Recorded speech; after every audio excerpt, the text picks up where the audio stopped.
Kantara ಪ್ರೀಕ್ವೆಲ್ನ shooting ಒಂದ್ ಕಡೆ ಭರದಿಂದ ಸಾಗ್ತಾ ಇದ್ರೆ ಮತ್ತೊಂದ್ ಕಡೆ ಸಾಲು ಸಾಲು ಅವಘಡಗಳು ಸಂಭವಿಸುತ್ತಲೇ ಇದೆ. ಮತ್ತೊಂದು ದುರಂತ ಇದೀಗ ಸಂಭವಿಸಿದೆ. ಕಲಾವಿದ ವಿಜು ಒಂದ್ 3-4 ದಿವಸ ಆಯ್ತು ಕೇರಳ ಮೂಲದ ಕಾಮಿಡಿ ಕಲಾವಿದ ವಿಜು ಸಾವನ್ನಪ್ಪಿದ್ರು. ಆ ಸಾವಿನ ಬೆನ್ನಲ್ಲೇ ನದಿಯಲ್ಲಿ ಮಗುಚಿದೆ ಬೋಟ್.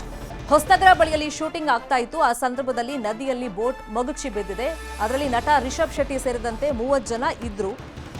ಸೊ ಈಜಿ ಅವರೆಲ್ಲ ಪಾರಾಗಿದ್ದಾರೆ. ಪ್ರಾಣಹಾನಿ ಏನೂ ಸಂಭವಿಸಿಲ್ಲ. ಈ ಅವಘಡದಲ್ಲಿ ಮಾಣಿ ನದಿ ಹಿನ್ನೀರ್ನಲ್ಲಿ ಕಾಂತಾರ ಚಿತ್ರದ ಪ್ರೀಕ್ವೆಲ್ ಶೂಟಿಂಗ್ ನಡೀತಾ ಇತ್ತು. ರಿಷಬ್ ಶೆಟ್ಟಿ ಸೇರಿದಂತೆ ಎಲ್ಲ 30 ಮಂದಿ ಈಜಿ ದಡ ಸೇರಿ ಬಚಾವಾಗಿದ್ದಾರೆ.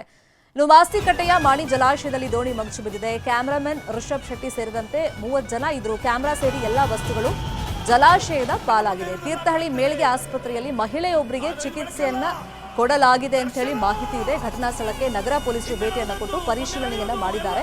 ಇನ್ನು ಕಾಂತಾರ ಟೀಮ್ನಿಂದ ಮಾಹಿತಿಯನ್ನ ಪಡ್ಕೊಂಡಿದ್ದಾರೆ ಪೊಲೀಸರು. ಕಾಂತಾರ ತಂಡದಲ್ಲಿ ಒಟ್ಟು ಈವರೆಗೆ 3 ಸಾವಾಗಿದೆ. ಅಂದ್ರೆ ಸಹ ಕಲಾವಿದರು ಮೃತಪಟ್ಟಿದ್ದಾರೆ. ಒಂದ್ಸಲ ಬೆಂಕಿ ಅವಘಡ ಆಯಿತು. ಇದೀಗ 6ನೇ ಕಂಟಕ ಎದುರಾಗಿರೋದು. ಇನ್ನು ಸಾಲು ಸಾಲು ಅವಘಡಗಳ ಮಧ್ಯದಲ್ಲೂ ಕೂಡ ಕಾಂತಾರ ಪ್ರೀಕ್ವೆಲ್ ಚಿತ್ರದ ಚಿತ್ರೀಕರಣ ಮುಂದುವರೆದಿದೆ. ಶಿವಮೊಗ್ಗ ಜಿಲ್ಲೆ ಹೊಸನಗರ ತಾಲೂಕಿನ ಮಾಸ್ತಿಕಟ್ಟೆಯ ಮಾಣಿ ಜಲಾಶಯದ ಹಿನ್ನೀರಿನಲ್ಲಿ ಶೂಟಿಂಗ್ ನಡೀತಾ ಇದೆ. ರಾತ್ರಿ ದೋಣಿ ಮುಚ್ಚಿ 30 ಜನ ಪ್ರಾಣಾಪಾಯದಿಂದ ಪಾರಾಗಿದ್ರು. 1 ತಿಂಗಳ ಅವಧಿಯಲ್ಲಿ 2 ಹೃದಯಾಘಾತದಿಂದ ಮೃತಪಟ್ಟಿದ್ದಾರೆ. ಕಳೆದ ರಾತ್ರಿ ಅವಘಡ ಸೇರಿದಂತೆ ಒಟ್ಟು 6 ಅವಘಡಗಳು ಚಿತ್ರೀಕರಣದ ವೇಳೆ ನಡೆದಿದ್ದು ಚಿತ್ರತಂಡಕ್ಕೆ ಇದು ಟೆನ್ಷನ್ ಅನ್ನು ತಂದಿಟ್ಟಿದೆ. ಈಗ ಮತ್ತೆ ಚಿತ್ರೀಕರಣ ಆರಂಭ ಮಾಡಿದೆ ಚಿತ್ರತಂಡ. ಇನ್ನು ಕಾಂತಾರ ಚಿತ್ರಕ್ಕೆ ಪದೇ ಪದೇ ವಿಘ್ನಗಳು ಎದುರಾಗ್ತಿರೋ ಬಗ್ಗೆ ತುಳು ಹೋರಾಟಗಾರ ರೋಷನ್ ರೆನಾಲ್ಡ್ ನ್ಯೂಸ್ 18ಗೆ ಪ್ರತಿಕ್ರಿಯೆ ಕೊಟ್ಟಿದ್ದಾರೆ. ಕೇಳೋಣ. ರೋಷನ್ ಅವರೇ, ಮೊನ್ನೆನೂ ಕೂಡ ಮಾತನಾಡಿಸ್ತಾ ಇದ್ವಿ ನಾವು ಒಬ್ರು ಸಾವಾದಂತ ಸಂದರ್ಭದಲ್ಲಿ ವಿಜು ಅವರು. ಈಗ ಮತ್ತೊಂದು ದುರಂತ. ನೀವು ಅವತ್ತು ಕೂಡ ಆಕ್ಷೇಪವನ್ನ ವ್ಯಕ್ತಪಡಿಸಿದ್ರಿ ಈ ಚಿತ್ರದ ವಿಚಾರಕ್ಕೆ ಸಂಬಂಧಪಟ್ಟಂತೆ ತೋರಿಸ್ತಾ ಇರುವಂತ ರೀತಿಯ ಬಗ್ಗೆ. ಮತ್ತೆ ಆ ದುರಂತಗಳು ಕಂಟಿನ್ಯೂ ಆಗ್ತಾ ಇದೆ. ಹೇಗ್ ನೋಡ್ತಾ ಇದ್ದೀರಾ? ಸರ್, ಮೊದಲ ಎಚ್ಚರಿಕೆ ಇದು ಅಂತಲ್ಲ. ಇದು ಮೊದಲಿನಿಂದ ಅವರು ಸಿನಿಮಾ ಶುರುವಾಗಿನಿಂದ ಎಚ್ಚರಿಕೆ ಆಗ್ತಾ ಉಂಟು ಅವರಿಗೆ. ಆದ್ರೆ ಚಿತ್ರರಂಗ ಇನ್ನೂ ಸಹ ಎಚ್ಚೆತ್ತುಕೊಳ್ಳಿಲ್ಲ. ಕೆಲವೊಂದು ಕಡೆ ಸುಳ್ಳುಗಳನ್ನು ಹೇಳ್ತಿದ್ದಾರೆ ನಮಗೆ, ಅಂದ್ರೆ ಭರವಸೆ ಕೊಡ್ತಿದ್ದಾರೆ. ಈ ಸಲದ ಕಾಂತಾರ ಸಿನಿಮಾದಲ್ಲಿ ಯಾವುದೇ ರೀತಿ ದೈವಗಳನ್ನು ಬಳಸಲಿಲ್ಲ, ನಾವು ಚಿತ್ರೀಕರಣದಲ್ಲಿ ತೋರಿಸ್ಲಿಲ್ಲ ಅಂತ ಹೇಳ್ತಿದ್ದಾರೆ. ಅದು ಎಷ್ಟು ಸುಳ್ಳು ಎಷ್ಟು ಸತ್ಯವೂ ಚಿತ್ರ ತೆರೆ ಮೇಲೆ ಬಂದ ಮೇಲೆ ಗೊತ್ತಾಗ್ತದೆ ನಮಗೆ.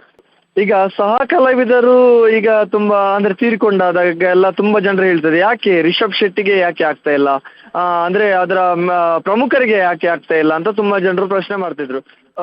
ಈಗ ನೋಡಿದ್ರೆ ರಿಷಬ್ ಶೆಟ್ಟಿ ಅವರು ಕೂಡ ಇದ್ರು ಅಂತ ನಮಗೆ ಮಾಹಿತಿ ಬಂತು. ತುಂಬಾ ಬೇಸರ ಆಯ್ತು. ಇನ್ನಾದ್ರೂ ಚಿತ್ರತಂಡ ಸ್ವಲ್ಪ ಎಚ್ಚೆತ್ಕೊಳ್ಬೇಕು. ಇಂಥದನ್ನೆಲ್ಲ ದುಸ್ಸಾಹಸಕ್ಕೆಲ್ಲ ಕೈ ಹಾಕಬಾರ್ದು. ಅಂದ್ರೆ ಒಬ್ಬರ ನಂಬಿಕೆಗಳಿಗೆ ಘಾಸಿ ಮಾಡಿದ್ರೆ ಅಂದ್ರೆ ತುಂಬಾ ಜನರು, ನೀವು ಯಾವುದೇ ಬೇಕಿದ್ರೆ ಕಾಂತಾರದ ಯಾವುದೇ ಆದ್ರೂ ಒಂದು ನೋಡಿದ್ರೆ ಸೋಷಿಯಲ್ ಮೀಡಿಯಾದಲ್ಲಿ ನೋಡಿದ್ರೆ ಅದರಲ್ಲಿ ಕಮೆಂಟ್ಸ್ಗಳು ತುಳುವರ್ದು ಇರ್ತದೆ ತುಂಬಾ. ನೀವು ಮಾಡುತ್ತಿರೋ ತಪ್ಪು, ಹೀಗೆ ಮಾಡಬೇಡಿ, ತುಂಬಾ ಅನ್ಯಾಯ ಆಗಿದೆ ತುಳುವರಿಗೆ, ನೀವು ಬಿಸ್ನೆಸ್ ತರ ಮಾಡ್ತಿದ್ರಿ, ಕಮರ್ಷಿಯಲ್ ಮಾಡ್ತಿದ್ರಿ, ದೈವಾರಾಧನೆಯನ್ನು ಕಮರ್ಷಿಯಲ್ ರೀತಿ ಮಾಡ್ತಿದ್ರಿ. ಈಗ ತುಳುವರು ಶ್ರದ್ಧೆ ಭಕ್ತಿಯಿಂದ ನೋಡಿದಂತ ದೈವಾರಾಧನೆ ಅದೊಂದು ಮನೋರಂಜನೆ ವಸ್ತು ಆಯ್ತು ನಮಗೆ ಅದು ಬೇಸರ ತಂದಿರುವಂತದ್ದು. ಕೆಲವರು ಭಕ್ತಿಯಿಂದ ಬಂದ್ರು, ಕೆಲವರು ಅದನ್ನೊಂದು ಕೇಕೆ ಹಾಕುದು, ತಮಾಷೆ ಮಾಡುದು, ದೈವಗಳು ನುಡಿ ಕೊಡುವಾಗ ಇವರು ಕಾಂತಾರ ರೀತಿಯಲ್ಲಿ ಶಬ್ದ ಮಾಡುವಂಥದ್ದು ನಮಗೆ ಕೆಲವೊಂದು ಕಡೆ ಸಿಟ್ಟು ಬರ್ಲಿಕ್ಕೆ ಶುರುವಾಯ್ತು. ಅಂದ್ರೆ ಎಂತ ಇತ್ತು ಅಂದ್ರೆ ದೈವಸ್ಥಾನದಲ್ಲಿ ಅಲ್ಲಿ ಕೂಗಾಡುದು ನೋಡಕ್ಕೆ ಅವರು ಹೊರ ಜಿಲ್ಲೆಯವರು, ಅವರಿಗೆ ಅದ್ರ ಬಗ್ಗೆ ಮಾಹಿತಿ ಇಲ್ಲ. ಕಾಂತಾರ ಸಿನಿಮಾ ನೋಡಿ ಅವರು ಕೂಡ ಓ ಅಂತ ಕಿರಿಸೋದು, ನಮಗೆ ಅದು ತುಂಬಾ ಅಂದ್ರೆ ದೈವಕ್ಕೆ ತಮಾಷೆ ಮಾಡಿದ ರೀತಿಯಲ್ಲಿ ಆಗ್ತಿತ್ತು ನಮಗೆ. ಅಂದ್ರೆ ಸಿನಿಮಾ ಏನಾಯ್ತು ಹೇಳಿದ್ರೆ, ಸಿನಿಮಾ ಮಾಡಿ ಬಿಟ್ರು ಅದರ ಬಗ್ಗೆ ಆಗುವಂತ ನಂಬಿಕೆಗಳ ಬಗ್ಗೆ ಜನರಿಗೆ ಮಾಹಿತಿ ಕೊಡುವಂತ ಕೆಲಸ ಮಾಡ್ಲಿಲ್ಲ ಚಿತ್ರತಂಡ. ಜನರನ್ನು ದಾರಿ ತಪ್ಪಿಸುವ ಕೆಲಸ ಆಯ್ತು. ಅಂದ್ರೆ ಅದೊಂದು ಮನೋರಂಜನೆ ವಸ್ತುಗಳಾಗಿ ಹೋಯ್ತಲ್ಲ ಜನರಿಗೆ. ರೋಡ್ಗಳಲ್ಲಿ IPL ಗಳಲ್ಲೆಲ್ಲ ಅದರ ವೇಷಭೂಷಣಗಳನ್ನು ತೊಟ್ಟು ಕುಣಿಯುವಂತದ್ದು. ತುಳುವರನ್ನು ಏನ್ ಹೇಳಿದ್ರೆ ತುಳುವರಿಗೆ ಪ್ರತಿಕ್ರಿಯೆ ಕೂಡ ಸಿನಿಮಾ ತಂಡ ಕೊಡ್ಲಿಲ್ಲ ನಮಗೆ. ಅದು ಬಹಳಷ್ಟು ಬೇಸರ ಆಗಿರುವಂತದ್ದು. ಒಂದೇ ಒಂದು ಪ್ರೆಸ್ ಮೀಟ್ ಕೂಡ ಮಾಡ್ಲಿಲ್ಲ. ಅದು ಬಹಳ ನೋವು ತಂದಿರುವಂತದ್ದು. ಓಕೆ, ಧನ್ಯವಾದ.